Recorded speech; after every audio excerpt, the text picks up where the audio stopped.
اس لیے کہ عوام کو آپ پر اعتماد نہیں ہے. اور یہ بات میں کسی ایک پارٹی کے لیے نہیں کہہ رہا ہوں. اگر میری حکومت ہو اور میں ٹیکس لگاؤں گا تو میرے ہوتے ہوئے بھی شاید لوگ اعتماد نہ کریں، اس لیے کہ لوگوں کو پتہ ہے کہ میرے ٹیکس وصول کر کے اس کو باہر کے قرض میں دیا جائے گا، IMF کے قرض میں دیا جائے گا، ورلڈ بینک کے قرض میں دیا جائے گا. جب میرا ٹیکس میرے فلاح و بہبود پہ خرچ نہیں ہوتا، مجھے کیا پڑی ہے کہ میں عالمی بینک کو بھرتا رہوں اور اپنے پیسوں سے محنت سے بھرتا رہوں. اور یہ آج کی ریت نہیں ہے جناب اسپیکر، یہ ہمیں ورثے میں ملی ہے. جب انگریز حکومت تھی اور بر صغیر پر ان کا قبضہ تھا اور انگریز ملک میں لوگوں سے ٹیکس لیتا تھا تو بر صغیر کا باسی ٹیکس چوری کرتا تھا. فرنگی کو وہ ٹیکس دینے کے لیے تیار نہیں تھا. اس کو پتہ تھا کہ یہ میری فلاح پہ خرچ نہیں ہوگا، یہ ان کے عیاشیوں پر، اور ہمارا مال برطانیہ جائے گا.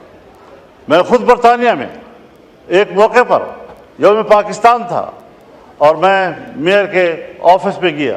پاکستانی کمیونٹی وہاں جمع تھی. مجھے کہا مولانا صاحب ان بلڈنگوں کو دیکھو، یہ ان کے نہیں ہیں، یہ ہمارے اپنے ہیں. ہمارا مال لا کر چوری کر کے انہوں نے یہ بلڈنگیں بنائی ہیں. یہ ہندوستان کی ہے، یہ بر صغیر کی ہے. اس کے باوجود ملکہ برطانیہ انڈیا آتی ہے اور پارلیمنٹ اس کو کہتا ہے تم 100 سال سے ہمارے اوپر حاکم رہے ہو، تم نے ہماری سرزمین پر قبضہ کیا تھا، پہلے اپولوجائز کرو، معافی مانگو، اس کے بعد آپ ایوان میں آ سکتی ہیں. اور اس نے معافی مانگی. لیکن جب پاکستان آئی اور پاکستان کے پارلیمنٹ میں آنے لگی تو ہمارے اسپیکر صاحب اور چیئرمین سینٹ نے کہا ہم پہلے بھی آپ کے وفادار تھے، ہم آج بھی آپ کے وفادار ہیں. اس نظریے کو لوگ ٹیکس دیں گے، اس کو آپ یقین دلائیں گے کہ آپ کی ریاست ہے، ٹیکس آپ کے فلاح و بہبود پہ خرچ ہوگا. جب میرا پیسہ میری فلاح و بہبود پہ خرچ نہیں ہوگا، مجھے کیا پڑی ہے کہ میں اس قسم کے ٹیکس، آپ کے ظالمانہ ٹیکس ادا کرتا رہوں گا. اور اگر ٹیکس ظالمانہ ہے اور آپ مجھے امن بھی نہیں دے پا رہے، اور جب میرا سب کچھ لٹ جاتا ہے پھر آپ کو جاگ آتی ہے. جب چین کا ایک مہمان آتا ہے، اہم مہمان، مجھے یہ کہنے دیجئے، بڑے ادب و احترام کے ساتھ کہنا چاہتا ہوں، ہمارے پرائم منسٹر صاحب بھی، ہمارے آرمی چیف بھی چائنا گئے، وہاں انہوں نے بڑی محنت کی، لیکن سفارتی حوالے سے اگر حقیقت پہ بات کی جائے، ہمارے پرائم منسٹر کامیاب ہو کر واپس نہیں آئے. مولانا صاحب کائنڈلی اور ساتھ ساتھ مختصر کر دیجئے، آج بہت لمبا دن ہے. ان کا مہمان یہاں آیا، جی ہاں، ہم سب لوگ ان کی خدمت میں حاضر ہوئے، مہمانداری کی، اور ہم نے ان کو اپنی بھرپور حمایت، تائید، دوستی سب حوالے دیے.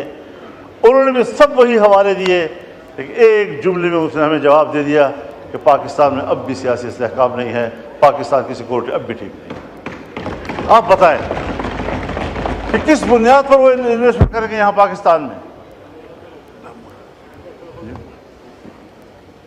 جی کائنڈلی حضرت صاحب کائنڈلی وائنڈ اپ کیجئے، تاکہ آج بہت لمبا دن ہے. رات کو 11-12 بجیں گے. اب یہاں پر آپ نے عزم استحکام کوئی آپریشن کے نام سے کوئی کیا چیز کر دی ہے. میں نے کہا ہمیں تو 2010 سے مار کھا رہے ہیں انہی آپریشنوں کے ہاتھ سے. دہشت گردی کے خلاف جنگ، دہشت گردی کے خلاف جنگ. کیا دہشت گردی کے خلاف جنگ یہ بین الاقوامی ایجنڈا نہیں ہے؟ اس پہلو کو ہم کیوں نظر انداز کر رہے ہیں؟ باجوہ صاحب نے مجھے کہا، میں نے باڑ لگا دیا ہے، فخر سے کہتا تھا میں نے باڑ لگا دیا ہے، کسی کا باپ بھی نہ افغانستان جا سکتا.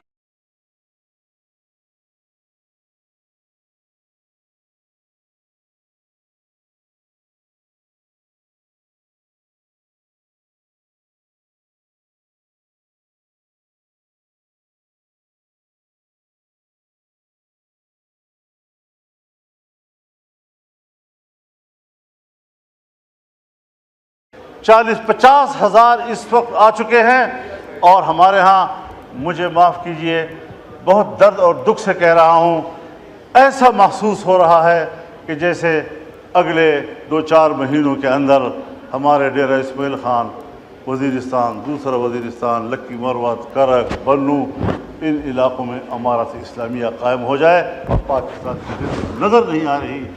مغرب ہوتی ہی تمام تھانے بند ہو جاتے ہیں اور ان کو حکم دیا گیا،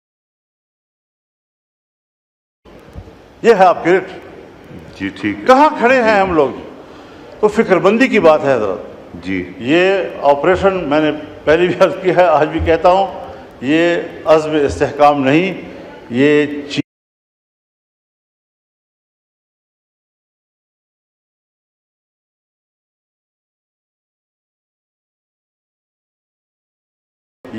استحکام عزم نہیں ہے، یہ عدم استحکام کی طرف ہم جا رہے ہیں۔ ہمیں سوچنا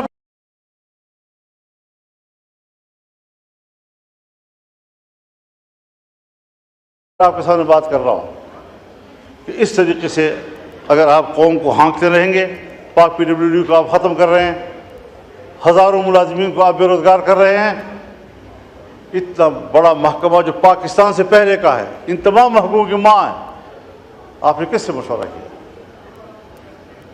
میں تو یہ دعویٰ بھی کرتا ہوں کہ یہ جو عزم استحکام پالیسی